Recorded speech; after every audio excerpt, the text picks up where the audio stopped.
All right, welcome back to the kitchen here with Stanley's Produce. John and Tracy with us today. And folks, I got Amy over here eating an apple pie. I wish we had a camera on her right now. I know, it's so funny. She's over there making those yum yum noises. So good, so good.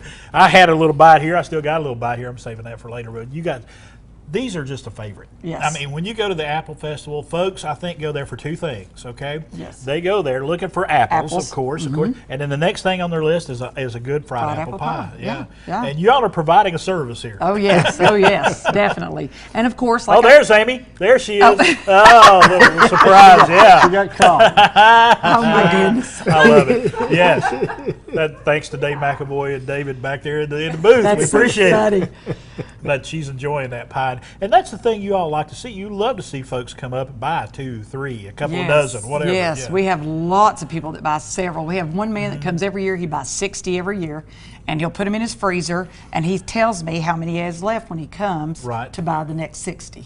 Oh, nice. And I love the fact you were talking with Amy just a moment ago about how your grandparents did it this way, your parents did it this way, you all do it this way, and that's part of the deal, is keeping that tradition alive. Exactly, because there's so many ways you can do this to just to have a pie and do it, you know, very fast. Right. But when you take time to do these the old-fashioned way, it makes a difference. People have come to us year after year and said, you know, you make them like my mother did or my grandmother, and that's why they keep coming back to us every year, because it reminds them of when they were growing up. And dried apples make such a difference in these pies. I mean, really don't get me wrong, I love fresh apples. I love fresh apple pie. You know, I love it. But dried apples, the drying process just does something to an apple, and it makes it, I think it concentrates the sweetness. Yes, exactly. Well, back in the olden days, that's how they had to keep their apples. They had to cut them and dry them, and they made pies in the winter. Right. So, I mean, they were a treat. Yes, yes. It was a treat. And I think of it as a treat every time I eat one of them. But y'all, like you said, you're going to have several varieties of apples there for sale as well, in addition to the pies. And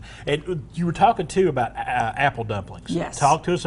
Tell folks about those apple. Oh, the apple dumplings are wonderful too. Of course, we use fresh apples for the apple dumplings. Right. We use the same dough as we use this, and then we, you know, we put those fresh apples and cinnamon and butter and everything, and then we cover them and bake them. Right. And they are absolutely delicious. You get a little ice cream on you can get them with ice cream or with whipped cream. And I would go ice cream. That's my personal preference. But, you know, to cut that sweetness just a little bit. Yeah, there you go. But no, but plenty of apples out there, and of course you got to remember all those pumpkin rolls, and those breads, and all that. You're going to have all of that. All of it. We'll have banana bread, banana nut bread, pumpkin bread, apple cinnamon bread, carrot cake, and of course these pumpkin rolls in several different sizes to buy. And you all are normally right there in front of the courthouse. In front of the courthouse. And basically that whole block there. In front of the courthouse. Almost the whole entire block. You're up with the 4 or 5 tents there? 5. 5 tents. Wow. Yes. Folks, you can't miss them. When you're coming down there, there's going to be plenty of folks down there, especially if the weather's good. Yes. There's going to be plenty of folks down there, but I encourage you to stop by and check out John and Tracy's tent. Get some fried apple pies. If you're looking for apples, they're going to have plenty of them. You going to have any pimento cheese down there? No. No pimento cheese? No pimento cheese. It's it's tough. I got you. Got to have a refrigerator. I get it. But folks, you go by the stand there every day and get pimento cheese as well. They're located right there on West Market Street. John, Tracy, thank you all so much. Thank you. Thanks for being here and giving Amy some breakfast, if nothing else. I appreciate it. It's Stanley's Produce right there on West Market Street. Check them out on Facebook.